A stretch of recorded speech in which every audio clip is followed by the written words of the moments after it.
जरा सोचिए, एक जंगल है, एक लोमड़ी है, यूं ही घूम रही है, शायद भूखी भी है और कुछ खाने को ढूंढ रही है।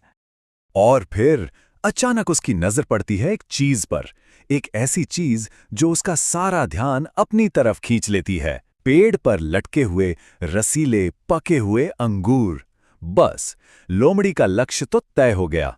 उसे वो अंगूर किसी भी हाल में चाहिए थे।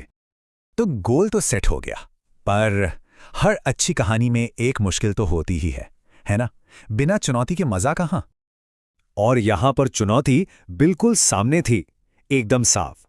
वो रसीले अंगूर दिख तो बड़े अच्छे रहे थे, पर वो थे बहुत ज्यादा ऊंचे, मतलब लोमड़ी की पहुंच से बहुत दूर। अब यहां शुरू होता है कोशिशों का दौर। लोमड़ी ने हार तो नहीं मानी, बिल्कुल नहीं।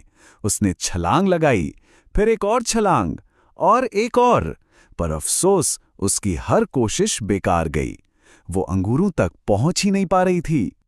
और बस यहीं पर कहानी एक बहुत ही दिलचस्प मोड़ लेती है। एक ऐसा मोड़ जो इसे इतना यादगार बना देता है। सोचिए, जब बार बार कोशिश करने के बाद भी हाथ सिर्फ नाकामी लगे तो दिमाग क्या करता है? तो अब सवाल ये उठता है कि जब लोमड़ी को ये बात समझ आ गई कि भाई ये अंगूर तो हाथ नहीं आने वाले, तो उसने क्या किया? क्या उसने अपनी हार मान ली? क्या वो चुपचाप चली गई? नहीं, बिल्कुल नहीं। उसने अपनी हार मानने के बजाय कुछ और ही किया। उसने अपनी नाकामी से जो झुंझलाहट हुई ना, उसे कम करने के लिए जिस चीज को वो पा नहीं सकी, उसी में कमी निकाल दी। और क्या कहा? छोड़ो, ये अंगूर तो खट्टे हैं। ये उस सोच का सबसे बड़ा उदाहरण है जहां हम अपनी नाकामी को सही ठहराने के लिए अपने गोल को ही